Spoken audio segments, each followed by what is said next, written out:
Australian researchers have uncovered extraordinary new information about one of the world's ancient wonders, Britain's Stonehenge. Now, a new analysis shows that the 6-ton iconic altar stone at the heart of Stonehenge originated from northeastern Scotland. One of the mysteries of Britain's ancient Stonehenge. Stonehenge. Stonehenge. Stonehenge. Stonehenge. These prehistoric people went to great lengths to build this using the simple tools and technology they had at the time. But a new discovery suggests they'd tried it out before. Modern analysis fingerprinted the stone at the heart of Stonehenge and traced it somewhere it should have been impossible to come from. Every time scientists point a new generation of technology at Stonehenge, the world's most studied ancient monument refuses to give up a clean answer. It only deepens the mystery. And the latest wave of high-tech analysis has produced a result so strange that the researchers behind it openly admit they cannot fully explain it. By scanning the precise mineral fingerprint inside the great stone at the very center of the monument, and then computer modeling the journey it must have taken, scientists discovered that the central altar stone of Stonehenge did not come from nearby. It did not even come from Wales, where its cousins originated. It came from the far northeast of Scotland, more than 750 kilometers away. A 6-ton slab of sandstone, weighing as much as a loaded truck, was somehow dragged, hauled, or floated across the entire length of ancient Britain by people who had no wheels, no metal tools, and no written language, nearly 5,000 years ago. And the leading scientists on the study said it plainly. The discovery raises two questions they still can't answer. Why? And exactly how? Share this with everyone you know, because this single finding quietly demolishes one of the oldest assumptions about our Stone Age ancestors, that they were primitive, isolated, barely organized people scratching out survival in scattered tribes. Because moving a 6-ton stone the length of a country is not the act of a primitive people. It is the act of a civilization with planning, coordination, alliances, and ambition on a scale nobody believed existed in Neolithic Britain. The stone at the heart of Stonehenge is, in effect, a message, and we are only now beginning to understand how impossible that message should have been to send. Before we break down exactly what the analysis revealed, why it was supposed to be impossible, and what it tells us about who really built this monument, make sure you subscribe to Vault of Discovery. We're giving you the real science that rewrites the textbooks. To understand the shock, you have to understand the stones. Stonehenge, on the Salisbury Plain in southern England, was built in stages beginning around 3000 BCE. Its megaliths come in two main types. The massive upright sarsen stones, the iconic giants with their lintels across the top, were quarried relatively close by from West Woods, roughly 25 kilometers to the north. That's a hard task, but a comprehensible one.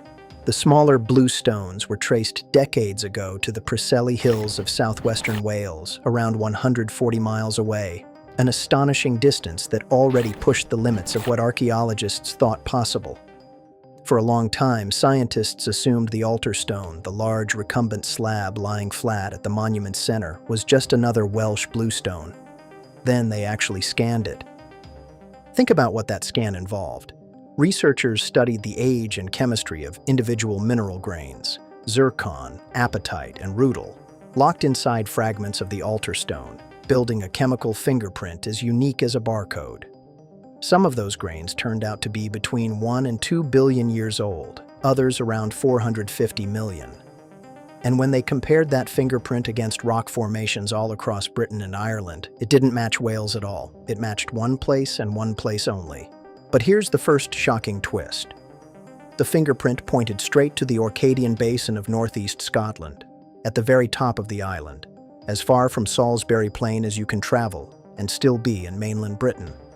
The result, published in the journal Nature in 2024, was so clean that the team was able to rule out every other source in the UK and Ireland. The stone at the heart of England's most sacred ancient monument had been carried at least 750 kilometers, roughly 465 miles, from the opposite end of the country. It was a discovery one of the researchers said only deepened the site's mystery rather than solving it. And then it got stranger, because of the single question that finding forces: how? A 6-ton stone is not something a few people sling over their shoulders.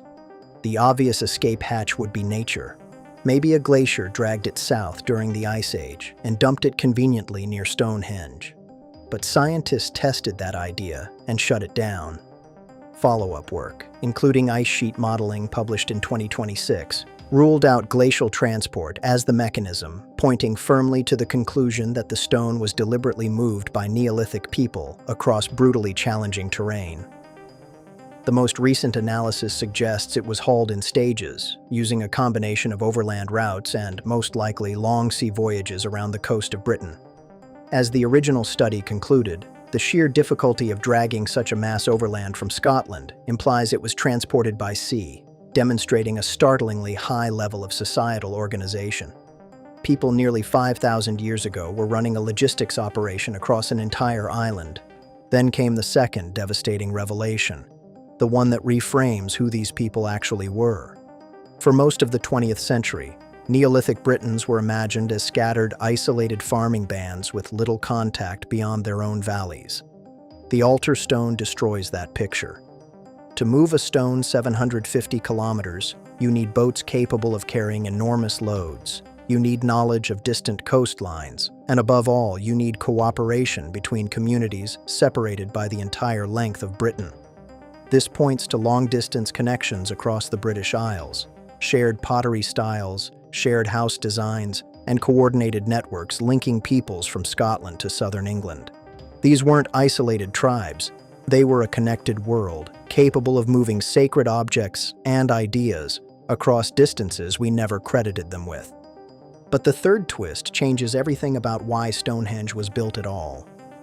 Because once researchers realized that every single category of stone at Stonehenge had been brought from somewhere far away, the Sarsens from the north, the bluestones from Wales, and now the altar stone from Scotland, they noticed something no other monument shares.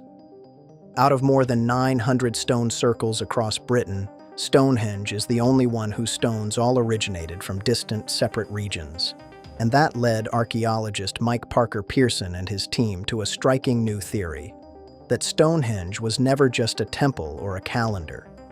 It may have been a political monument, built to unify the peoples of Britain at a time of cultural upheaval, with each far-flung stone representing a different community bound together in one structure. The altar stone itself may have been a gift or a marker of alliance, carried south from a distant Scottish monument. As Parker Pearson put it, Stonehenge stands out as a monument that gathers the entirety of the British Isles into a single place, a microcosm of a whole island assembled in stone. And this is exactly where you'd expect the wild theories to rush in. Lost technology, levitation, visitors from the stars who supposedly moved the impossible stones. It's worth being honest. There's no evidence for any of that, and serious archaeologists don't accept it. But here's the thing. You don't need aliens to feel the weight of this. The real, peer-reviewed truth is staggering enough. A scattered people we dismissed as primitive somehow organized themselves across 750 kilometers of forest, mountain, and open sea to carry a 6-ton stone to a single sacred spot, and we still cannot fully reconstruct how they did it. One thing is absolutely certain. The modern scanning of Stonehenge has rewritten the story of who built it more dramatically than any excavation in a century. It fingerprinted the central altar stone to northeast Scotland, over 750 kilometers away. It ruled out the glaciers and pointed straight back at human hands, hauling 6 tons across an entire country. And it revealed that Stonehenge may be the closest thing the ancient world has to a monument of unity. Every stone a thread tying the peoples of Britain together. The deeper our technology looks, the clearer it becomes that we badly underestimated the people who raised these stones. And the researchers believe the monument still has more to give. New methods, sharper scans, and fresh modeling are already being turned on the stones, and each pass seems to overturn another assumption we held as settled. As the technology grows more powerful, the secrets buried in Stonehenge's stones may prove to be only the beginning of what we've gotten wrong about our ancestors. When the next scan returns its results, the story of who built Stonehenge and what they were truly capable of may have to be rewritten all over again.